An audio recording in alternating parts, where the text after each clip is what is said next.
Good morning, guys. Welcome back to Homesteading Off the Grid. I hope you're feeling gamey because I have a challenge for you today, and I hope that you will accept it. It's been 1 week today. 1 week ago today was my first day of being happily unemployed, not having that job I hated that made me miserable. And I was looking into the phone here before I pushed play, and frankly, I don't know if I even have shaved in the last week, and I don't care if I haven't. I think I might have once, but I feel better. I'm relaxed. My mind's working better. I'm more positive. I feel free.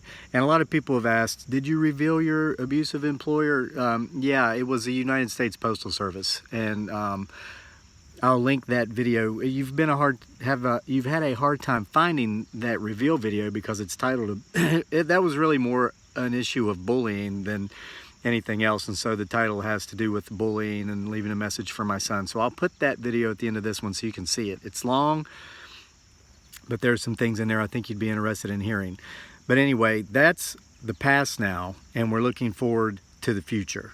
Okay, we'll always have memories of our past, and some not so pleasant, some are pleasant. And I shared a story about a guy I worked with named Scott the other day, very pleasant memories, and about how Scott kind of reiterated a belief I've always had about starting our day over anytime we choose. You know, by the way, he taught me how to basically start a loop on a route in the middle of a loop if you need to, instead of letting a day where things aren't going so well get you behind. And so that's kind of what I want to talk about today. And it's kind of the challenge I'm getting ready to issue you today. It's August right now as I'm recording this. It's August 3, 2018. And I know that by the time you're watching this, this is kind of one of the cool things about making these videos for YouTube. We like to do it because we get to see the progression of our homestead. We get to see our son growing up in these videos. And I know that 20 years from now, we'll be able to watch these things and appreciate them even more than we do now. But we get to like almost time travel. So when you're watching this, it might actually be January, in the middle of January in 2022. But as for now, it's early August 2018, and we have an opportunity here to kind of start something over again that maybe we didn't do correctly the first time, or maybe we didn't do at all. And what I'm talking about is gardening, some crops, some planting. You know, I've been mentioning that Dearly and I, and Daniel has been helping us. We've taken back one of our garden spots that had gotten taken over with weeds because they're in the final few weeks of my job. It was raining constantly, like it has been here again. If you've been affected by the flash floods, really along the eastern seaboard, our thoughts and prayers are with you. We hope you're okay. Make sure you're at a safe, high spot. So we've gotten all this rain. I was working for the post office way too much. Dearly didn't want to get out and do a lot of weeding because she didn't feel whole without me, and I understand that. I don't feel whole without her. But anyway, in the last week, we've gotten in there, we've gotten these weeds out, we're getting ready to plant some fall crops. So Nona Ubiz said, this is one of the first comments I saw this morning. I got up at 5:08, I think. I'm starting to sleep in, guys, because the days are starting to get shorter. The sun's coming up a little later. It's going down a little bit sooner now that we're into August. So I might get 4.5 hours of sleep now instead of 4 hours. But Nona Ubiz said, what do you plan on planting this fall in Virginia? Well, Nona, I don't know where you are, but my question to you is, what do you plan on planting? You're going to understand this here in a minute. You know, yesterday I made a video about the zombie apocalypse already being here, and this was dealing with cell phones and how everybody's glued to them, and got a lot of good feedback on that video. Cabo Wabo 70517 told an interesting story, and I want to commend you, Cabo Wabo 70517. He says he's a 61-year-old man and he's single, and he's actually gone out on dates with women where they have sat there and they've been glued to their cell phones, and it's like he's not even there. And he said he has gotten up and walked out on dates for this behavior. And I commend you, Cabo Wabo. When we used to do a lot of fake book, there was a meme we shared, and it said something along the lines of, it showed a cell phone, it said, have you heard of the new app? It's called Respect. Put down your cell phone and pay attention to the person you're talking with. I like that meme because I agreed with the concept, and obviously Cabo Wabo agrees with it too. There was a comment left by Gavin Spring, and I like Gavin Spring's comment because Gavin shows us all how to be constructive in our criticism so that we'll actually take the time to look at another viewpoint. And I did this while I read Gavin's comment, and that's where this challenge I'm getting ready to issue you comes into play here. Gavin pointed out, because I was talking about how people will be driving down the road, they'll pull out their cell phone to text or IM or scroll their fake book accounts. And Gavin kind of pointed out, he says, you're making these videos on YouTube. Maybe when you published your last video, somebody got a notification, and so they heard their little bell ring, and they're driving down the road, and they're picking up their phone to look at it, and you're actually the one that caused them to do that. Gavin, point well taken. But now Gavin didn't go on to launch personal insults. He didn't go on to tell me, how dare I claim I served in the military when I didn't. Which I did, as you know. Gavin didn't go on to bash my choice in spouses because she's different than me, which we see that, and of course when it's worded a certain way, we do report that for hate speech because it is. We don't remove the negative comments, and when they bash and they insult, we don't remove those because it's not worth our time. Once we see where it's going, we just keep scrolling. And I gave a wonderful tutorial the other day on how to scroll and how to fast forward so that you don't get caught up in, using your precious time being negative and in arguing with strangers you'll never meet or launching personal insults because someone lives a way in which you don't live, and so you just want to make sure you let them know you disagree with their lifestyle. Guys, I mentioned in another video, we all have the same 24 hours in our day. We all just choose to spend it differently. Gavin knows how to spend his time kind of pointing things out in a constructive manner in which we're able to learn and grow, and that's why I appreciate the Gavins, and I appreciate, the Cabo Wabos who share their stories that are kind of adding to the conversation instead of detracting from it. So, My Alaskan Backyard pointed out, I want to give him a shout out too. He pointed out about how he'll often be out for dinner at a restaurant and you'll see entire families sitting there glued to their cell phones and not spending any time together. And we got I'm giving a shout out to, I'm assuming this is a lady. Her username on YouTube is My God's Gift Husband. I like some of these usernames. Some of them are like a paragraph long. But My God's Gift Husband commented yesterday on the cell phone video that she or he, I'm assuming it's a female, but don't want to assume too much. We know what that makes of us.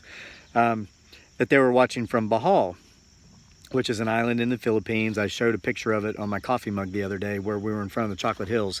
So hello, My God's Gift Husband. I'm issuing a challenge here in just a second, and I'm challenging you to this too. It doesn't matter if you're in Southeast Asia like the Philippines. It doesn't matter if you're up in Canada, and I checked on this. I Googled this. We have a lot of viewers commenting that they're up in Canada. They say, well, my opinion doesn't matter because I'm in Canada, yes, your opinion does. I don't care if you're in Canada. I don't care if you're in Australia. I don't care if you're in Japan. Your opinion matters. Of course it does, and I want to hear what you have to say.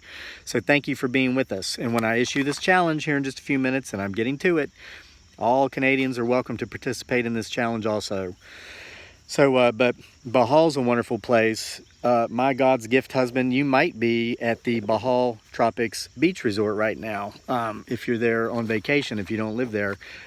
I've been to Bohol several times, and I always enjoy staying at the Bohol Tropics Beach Resort. It's a beautiful place. It's inexpensive, especially in comparison to some of the more pricey resorts. It's clean. I have a wonderful story from there. Actually, as a matter of fact, the first time I went to the Philippines, on that trip, after I'd been there a few weeks, I ended up staying at the Bohol Beach Resort, and I had an issue with my bank card. My bank saw that there were some transactions coming through that they kind of questioned. And basically it had to do with, at that time, and this was 2010, I did not notify my bank that I was going out of the country before I did. And so after I used my card a few times, they kind of cut it off for security purposes. And I learned from that, anytime I left the country, I needed to let the bank know. But now they're to the point to where I don't even need to let them know. I don't know if that's because they've kind of evolved and understand the world has gotten very small and people travel, or if it's because of my activity. They know I hop around the world a lot, or used to. I'm where I'm at now, and I kind of don't care if I never leave. again, but I know I will. Dearly has family back there. I love Dearly's family. I want to see him. We're going to visit. But at any point, I got stuck. I'm at the Bahal Tropics Beach Resort in Tagbilaran City, beautiful city. And I, that was 2010. I was back there just a couple of years ago, and I noticed they really cleaned that place up. They've made major improvements. It wasn't, not that it was bad before, but you can tell the folks there have gotten concerned with some certain issues in regards to pollution, and they said, you know what, we're done with this. You can go through Tagbilaran City, and the last time I was there, it was as clean as just about any city in America. And I commend the folks there. They've stepped up and they've said, you know what, we're going to make this place as beautiful. And it's a tropical island. It's gorgeous. And so those people are doing great things there. So I didn't have access to my card. I couldn't get money. So I go to the people at the Bahal Beach Resort because I was ready to kind of check out and keep moving on. And I said, I have a problem. And I told them, and they laughed. They said, we've had other Americans come here and people from other places experience this before. So they told me how to deal with it. I had to go there at like 3 o'clock in the morning, do a Skype call to the bank back home because there's a 12-hour time difference. And the people at the Bahal Beach Resort said, look, you can stay here as long as you need. I had to have a new card FedEx to me, and it took like a week. They said, we're kind of taking a risk in telling you that you can do this, but you can stay here. You can, we'll let your bill accrue. You can eat here 3 meals a day. It is snacks you want to eat in between meals. As long as our restaurant is open, our kitchen is open, you let us know what you need and you can have it. And you can settle up with us at the end of this week. We know you're like 9 or 10,000 miles away from home. You don't have any help here, so we want to help you. And they didn't have to do that, guys. And I could have left. So I thanked them. I said, yes, I'll do this. So by the time my card got there a week later, I settled up and I moved on. And so, of course, in the future, anytime I visited Bahal, which we went there one year for Daniel's birthday, and we went and we saw the little tiny tarsier and the chocolate hills. I stayed at the Bahal Beach Resort. And if you're traveling in the Philippines and you're going to Bahal, I'm telling you, you've got to stay at the Bahal Tropics Beach Resort in Tagbilaran City. I could have left. There are other Westerners there. I met other Americans when I was in the tourist type spots. I could have very easily kind of latched onto someone else and said, hey, I'm kind of in this mess. Will you get me out of here? I could have left. I could have gotten my card from FedEx and not settled up. I could have left. And I'm sure people have done that to these folks before, but that's not how I operate, and so I didn't do it. So they didn't have to help me, but they did. So they're wonderful people. So I wanted to give that shout out. But now, let's get straight to the challenge. And this is where kind of, I mentioned before, we don't have cable, we don't watch TV, we don't stay glued to gadgets. I read a lot, and I write a lot, and we spend time together as a family. We get outside, we garden, we do our thing, we take our walks. We had a walk there on the campus of UVA the other day. We shared that with you in a video. But one of the greatest benefits to this lifestyle is that your thoughts are your own. Your mind is your own.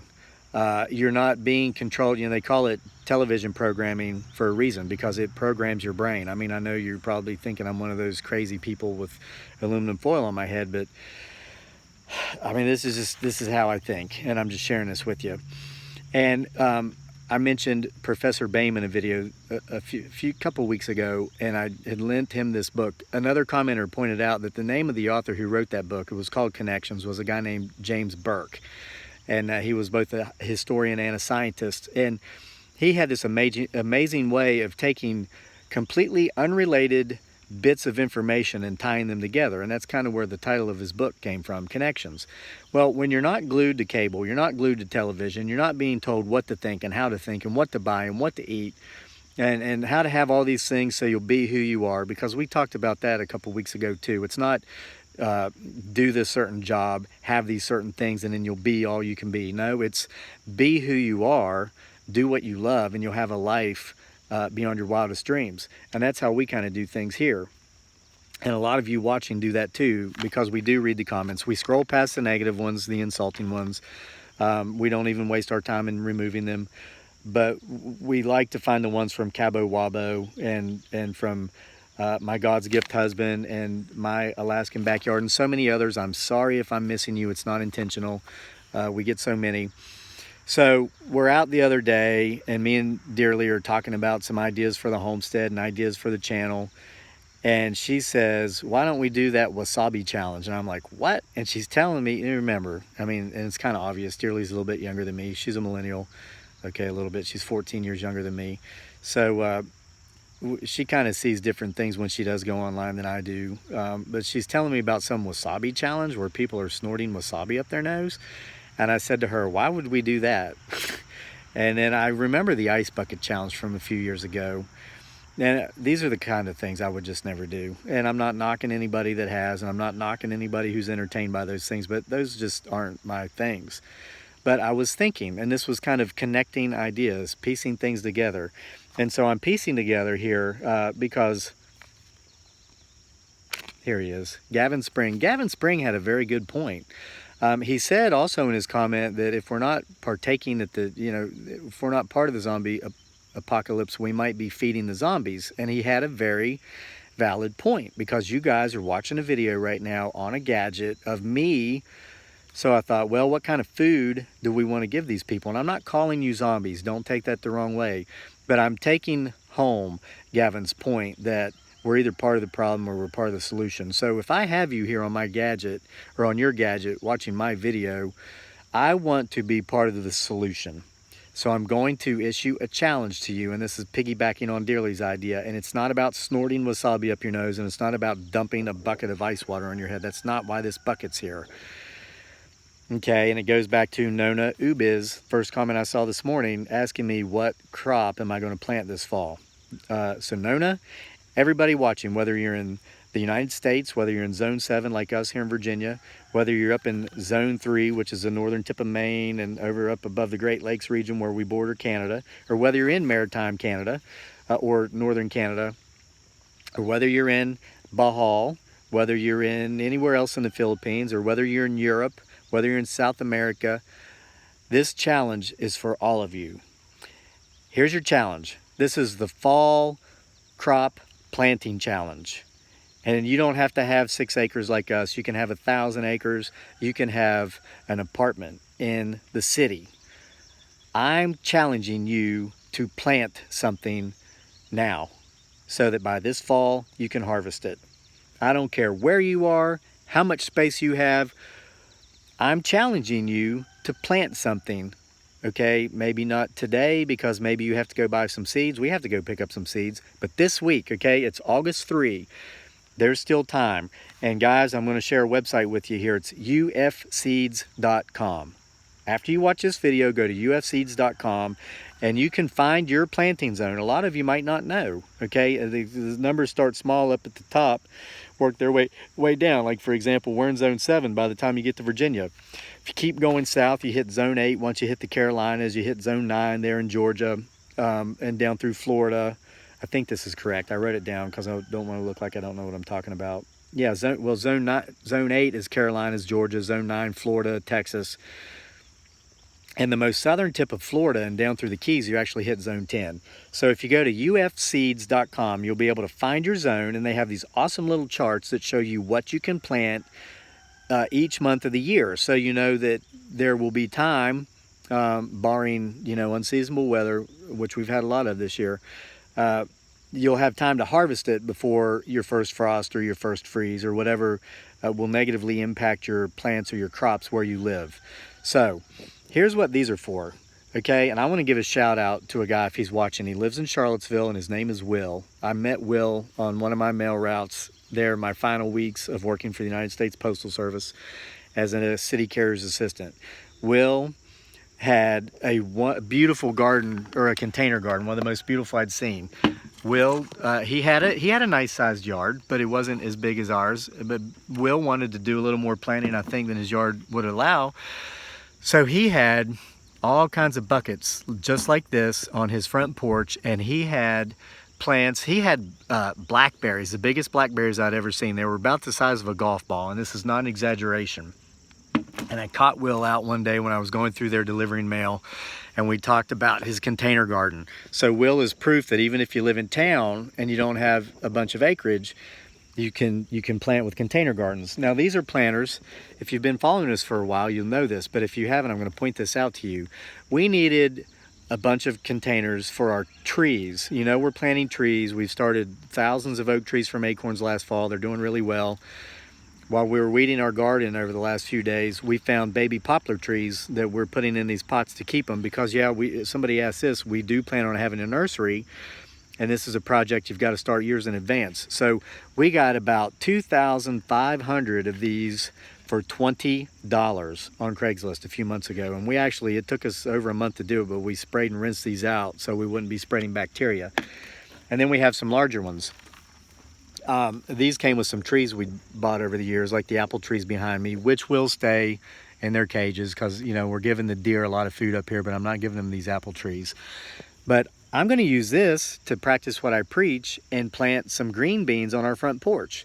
Because if I'm issuing a challenge to you, I want to make sure that I'm participating in the challenge also. We will be planting an entire garden's worth of fall crops, but I'm going to use some containers, something we haven't done this year, and I'm going to have a container garden on my front porch, like my new friend Will in Charlottesville. I'm going to put green beans in this and use one of our, the posts there on our front porch that holds, you know, the ceiling, the roof cover up to the foundation of the porch is going to be my trellis, which I'll use to allow my green beans to grow up as they grow. So guys, this is your challenge. This is the fall crop growing challenge, okay? And we want this to spread. And this is because, you know, Gavin Spring had a wonderful point. If you're going to be watching me, and I mean no disrespect in saying this, I'm thankful you're watching me. Tens of thousands and sometimes hundreds of thousands of people a day watch our channel, and we are forever thankful to each and every one of you. But I don't want you to just see what we're doing here on our homestead and in our garden. I want you to participate, and I want you to do it right there from home, whether your home is in Canada, Philippines, somewhere else in the United States, and you can do it. Just get yourself a little container, go to Lowe's, go to wherever you can go here over the next few days. If you can find a container, probably you have a bucket somewhere you're not using, so you can use buckets like Will in Charlottesville. You can use containers you might have laying around in your garage, in your storage area. If not, go to the store. You can do this for less than $10. Spend a couple bucks on a container. Right now, everything's kind of off season. Bags of topsoil and planting soil, it's normally $10, and I showed this in a video about a month ago because I did it. A wonderful lady in Charlottesville giving me some strawberries to bring home. $10 a bag, usually. We got some topsoil for $2 a bag. So go spend a couple bucks on a container. Spend a couple bucks on some soil if you don't have access to soil there, and a lot of you can get your soil for free. Spend a couple bucks on a pack of seeds. I don't care if it's just one pack of seeds. You know, one of the best ways to show that you believe in the future or you have good positive thoughts for the future is to plant a garden. And it doesn't have to be an entire garden. It can be a container garden. I shared in a video the other day that I'm grateful when I was making my gratitude list that day. Number 5 that day was I'm grateful that I honestly believe tomorrow will be better than today. Even though today is going to be wonderful and today is going to be better than yesterday. This is why I'm excited to get out of bed at 4:40 a.m. or 5:08 a.m. when the sun starts coming up a little later like today. I look forward to life, and I know a lot of you do too. And a lot of you might be in a position right now, and it's happened to me before, and it happened the last couple of months I was at that job I didn't like, just being overworked and didn't have time to be out here with my family, who are the most important people to me in this world, doing the things we loved. And it doesn't matter what we do, as long as we're together, we're happy. But guys, if you're struggling, you're having a little bit of a hard time believing tomorrow's going to be better than today and that today's going to be better than yesterday, accept my challenge. Get your seeds, get your pot, get some soil, and then so, you know, a couple weeks from now, instead of saying, hey, Kevin, how's your fall crops doing? And there's nothing wrong with that. I want you to be commenting, saying, hey, Kevin, hey, Dearly, hey, Daniel, the beans I planted on my porch, because I live in an apartment in a city, I don't have a lot of space, but my beans have broken soil, they've broken ground. I see them sticking up, you know, and then a month after that, oh, my beans or whatever, my peas, they have blossoms on them. So pollination is getting ready to take place. That fruit or that vegetable is getting ready to come into life or fruition, not for a pun, but 2 months from now, I want you to say, wow, Kevin, I'm sitting here watching the leaves change color. It's beautiful. Oh, and by the way, I'm sitting here eating my snap peas or my green beans fresh off the vine, just like you do in your garden, because I accepted your challenge. So that's your challenge. I want each and every one of you to accept it. And I'm going to wrap it up here with another beautiful parting shot of our homestead. And may you all have a wonderful day. Thanks for being here. Thanks for subscribing, and we will see you next time.